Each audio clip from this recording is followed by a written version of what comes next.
and welcome back to West Isola.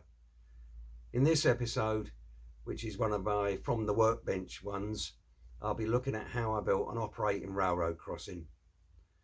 I think one of the most distinctive things that I've, as somebody from the UK, is the sound of the bell and the horns as a train approaches a railroad crossing. It's really sort of emotive of American railroads, and that's why I wanted to incorporate at least one on my layout and to have it operating. In fact, there's probably going to be two on the layout. The one I'm building at the moment, which is going to be on the eastern end of the layout, where it goes underneath the road that's acting as the sort of the end of the layout. And the other end, at the west end of the layout, is I'm hopefully building a street running scene similar to, hopefully pronunciation is right, if I can pronounce, and that is LaGrange, Kentucky. That idea, which is just something that's completely alien to us in the UK, is a mainline train running right the way down the middle of a street in a town. It just doesn't happen over here. There are a couple of places where we do have street running, or street running has happened in the past, but it is incredibly rare in the UK, especially as a sort of, if you like, a normal event. So I did look around at various commercial offerings of both the crossing gates and the ways to operate them. In particular, I think it's NJ International do a really nice crossing gate, and they do also the controlling. There's various companies that do it. However, the big problem with all of them was just the expense of buying them. They're just too expensive for what I can afford. What I did come across, and I'm sure most of you have sort of heard of them now because they've cropped up in quite a few different YouTubes, is a company called We Honest, which advertises on eBay, who do crossing gates, and that's in fact where I got mine from. Just as an aside for anybody watching in the UK, a lot of their stuff from We Honest does not appear on the ebay.co.uk. If you put search for them on there, I think you only get about half a dozen items. So what you have to do is go on to ebay.com and look on there. Prices are all put into pounds as normal, so it's no different from ordering from the .co.uk eBay, so it makes no difference, but there are a lot more items there. I know that the We Honest ones aren't, if you like, 100% accurate or 100% high fidelity, but operating on, I think as one American railroader put it, good enough. Does it look okay from 3 feet away? I think they passed that test, and for the price, I don't think, well, I've found anything else to beat them. The other thing I looked into was how I was going to control it. Again, they were quite expensive buying commercial solutions. So again, I looked around and came up with using an Arduino to control it. An Arduino is basically a small, very small one chip computer, and then buying some sensors. I'm quite I belong to a group called the Model Electronics Railway Group, which provides loads of information. Their membership's about £20 a year, I think, and they are a worldwide membership. And if you've got any interest whatsoever in electronics and electrical work on railways, they are absolutely ideal. Not just they sell their own kits. My DCC system is a Merg system, but they also have a mine of information out there. Once again, as I go through the video, everything that I talk about in the video, I'll be putting links in the bottom. So without further ado, here we go, and we'll have a look at how I built my model railroad crossing.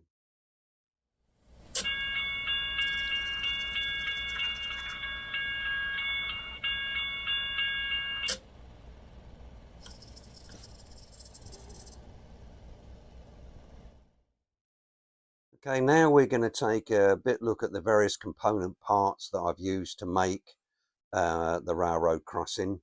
So starting off, as you can see, we've got the We Honest actual crossing gate there, that it comes LEDs and the lift gate.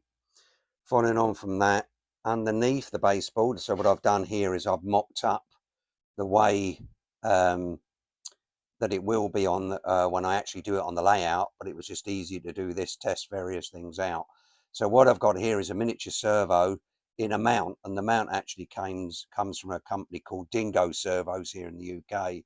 And what this particular mount does is that it converts the rotary motion of the servo into a straight up and down motion. It's designed actually for semaphore type signals on layouts, but I say I've used it to actually pull the gate up and down. And what I've used, and you can just see the ends of it sticking out there, and hopefully if I go in here you might just see it, is I've used a loop of fishing line over the top of the gate itself to actually operate and pull the gate up and down. What I will do on the actual layout is I will twist the line together to make it more of a single rather than the loop that you can see there. So although it'll be a loop over the top, it'll be in effect one strand going down through the baseboard.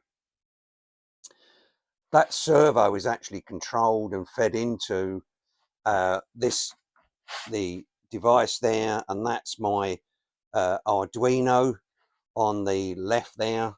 So here we've got the Arduino on this side, mounted on the board, and here is the MP3 player that's sat there, and in there is the SD card, which has actually got the bell sound on it that it plays on there. The sound comes out from the speaker, which is here, and the speaker is actually one that I removed from one of my locos when I put the scale sound system speakers in, so I use that.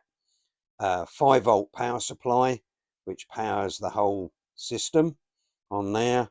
And then the actual sensors, these are just mounted at the moment here and here. These are the infrared sensors. So one of them transmits infrared light, the one then receives it, and then so under normal conditions like now, there would be no reflection of the infrared light. There's a little potentiometer there that you can set up to actually trim it so that it won't sense anything when there's nothing there.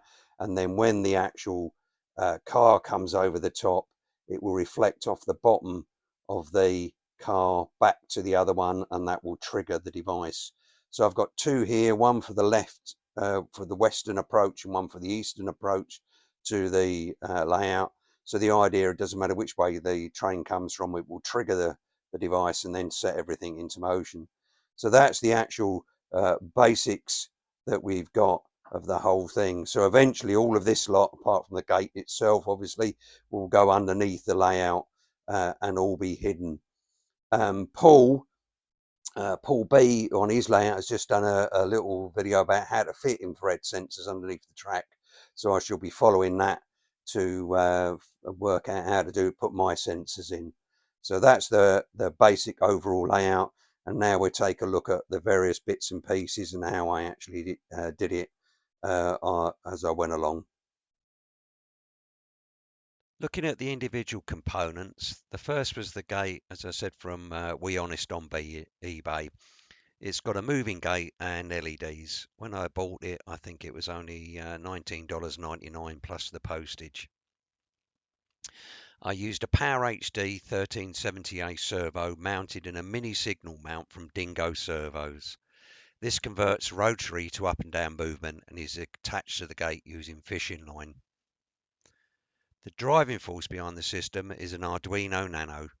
I bought a set which consisted of the Nano, an expansion shield which makes it easier to connect wires to while you're experimenting, and a USB cable which links the Nano to a PC to allow you to program it.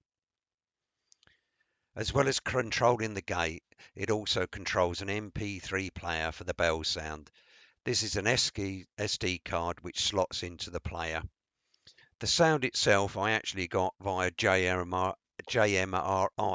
It's in their resources folder if you download the program. These are the IR sensors I use. The price here is for 5. The speaker, 5-volt power supply, and the SD card I already had. Any 5-volt power supply could be used as long as it's stable. When I was working out how I was going to do it and then testing it, I used the Nano expansion shield and breadboards to lay it out. During this, I just used the USB cable from the PC to power it. Once I'd done all the testing, I then soldered the components on strip board. This is a program called Fritz or Fritzing, where it helps you lay out components on a strip board to see where they're going to go. So over here we've got the actual strip board. This is the same size as the real strip board that I've got. We've got the Nano installed on it. We've got the DFP player installed on it, our MP3 player. We've got a few resistors on it. The blue wires are links, and then we've got a speaker over here, our sensors, 2 sensors, left and right, west and east, the servo for the gate, and then the LEDs. We've got 2 LEDs because we're representing, in effect, the left and right bank LEDs, so you get the flashing effect of them alternating as you do on the crossing gate. Uh, This allows you to lay it out the way you want so you can see where to make cuts and things on there. But I'm just going to use this to show you basically how it's wired up. So this top line here is coming from the power supply, and it would be the ground. So the yellow is where all the ground's going. So you can see there's a ground going to the player, there's a ground going to the Nano, and then there's ground going to the black wires on the 2 sensors and the servo on there. This link here is the plus 5 volts. So again, we've got plus 5 volts going to the Arduino and the MP3 player, and plus 5 volts going to the sensors and the servo, and also to the common of the LEDs on there. So basically, what we've got here is that the connection goes out. We've got a connection going to an LED through a resistor, because we must put a resistor in to limit the current that goes through our LED. Another one there, and that goes to pin 6 on the Arduino for one bank of LEDs, and pin 7 for the other. The servo has then got an output, that's the yellow Y, which goes to pin 8 on the servo, that can go direct. We've also got an input that comes from D3 or pin 3 on that sensor, and pin 2 on that sensor. So that's our 2 inputs, the inputs from the sensors, the outputs to the servo and to the LEDs. We've also got an output which goes to the mini player. Now, we're not actually sending sound to the MP3 player. What we're doing is we're just using the Arduino to control it. So we have that, and both of those links go via a resistor there as well to our Arduino. So pins 13 and pins 12 on our Arduino will go there. The sound itself is actually, as I said, on the SD card, which will slot into the MP3 player, and then we just have the speaker output coming from the MP3. So all the Arduino is basically telling the MP3 player to start playing or not playing. So that's basically the way that it's wired up on there. Moving on to looking at the code that I use to program the Arduino with to get it to actually work. I'm only going to quite quickly skip through this just to give you an idea of the way that, if anybody's interested in looking at Arduinos and how you program them, just to give you an idea of what it's like. So I'm using a thing called the Arduino IDE. This runs on Windows, on my particular case. You can write the code in here, then you can check it over, compile it, make sure that it's all okay, got no errors in it, or try and detect as many errors as possible, and then you basically upload it via a USB into the Arduino itself on there. So running quickly through the way that's in here, some of the things we have to do there, This is how we're connecting, or this bit of code here is how we're telling the Arduino that we've actually got a an MP3 player on our system, and it loads the code, or it loads from a library that we download, which basically gives it all the instructions of how we actually control an MP3 player. And we also name it because it could be possible that we've got more than one of these, so I've just called it my player, and we tell it what pins that it's connected to, and it's connected to pins 12 and 13. Similarly, we have to do the same for servos. We have to tell the system um, that we're using a servo, and it automatically includes all the things that allow us to control the servo. So all we have to do is say, I want to move the servo to 90 degrees, or I want to move the servo to 30 degrees. And this bit of code here then works out what it actually has to send to the servo to tell it to do that. On this little bit of code, we're just telling it what pins we're using. So, for example, as I did on the diagram, the left sensor pin is on pin 2, and I've given it a name to make it meaningful. The right sensor pin is on 3 LEDs, and what the servo is actually attached to. A few things here that you find constants that to tell it what we do. So how fast the LEDs flash is set in here. And again, we're giving it flash rate, so it's something meaningful. How fast the gate moves, how long it takes from when the detection starts to when the gate actually starts to move, and so on and so forth in there. Again, these ones are things, so these do not change during the course of the program, hence the name constants. I would have to go in here and change them here if I need to on there. However, these ones can change what we during the time the program is running, and we'll see how they go there. What I've tried to do as I've gone through is name everything so it sounds um, meaningful, so on there, not just something like says pin 1 or pin 2 or something. um, in here, this is now the program actually starting to run, and this set of code here only happens once. It's when hence the bit that says setup at the top. So when the program first starts to run, when you power it up, this is what's going to happen. So some of it is setting things, so we're telling it that these pins are inputs or outputs depending on what they are. We're starting up the MP3 player. We're telling the MP3 player where it's attached to, and or various other bits, what volume it has, and also where it's going to play the sounds from. So in this instance, it's telling it to play from the SD card on there. We also tell it here in this bit here that we're going to use a servo, and then we tell it where we want the servo to be moved to, the current angle bit. And in actual fact, what that is with the gate open. So at the start of the program, we set the current angle to be the gate open angle, because at startup we want the gate to be opened. So on there, also at startup, and this is what we've done in this little bit here, we want the LEDs to be off. So when the program starts up, even if we'd had a power failure during the middle of the night or whatever it was that we were doing, well, as soon as we restart the program, the gate will open and the lights on the crossing will go off.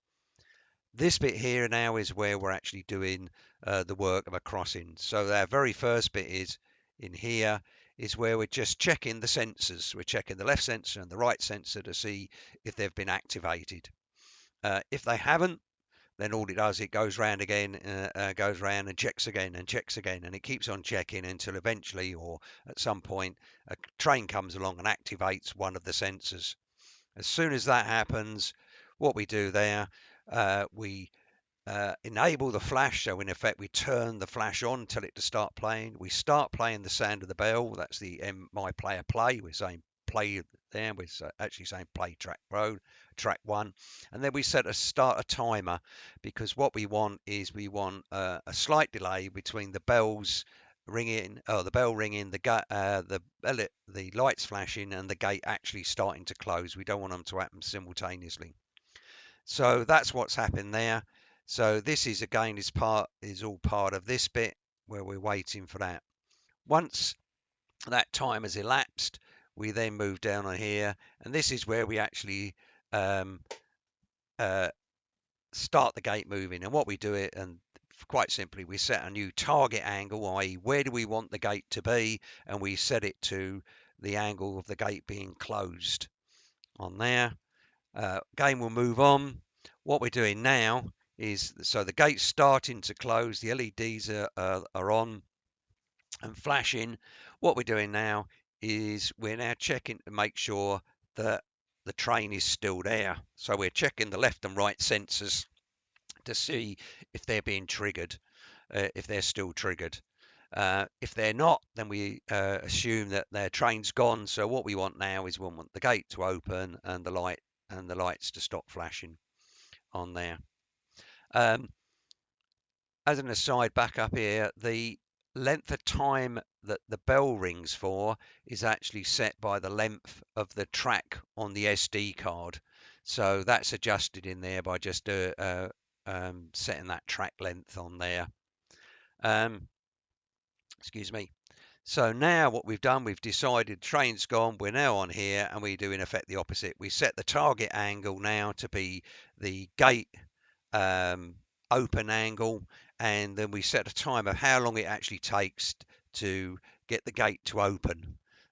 Because at the end of that time, that's when we want the LEDs to stop flashing on the gate. So that's what that bit sets the time, and this bit uh, carries on and does it. So once this is gone through, the gate's now opened.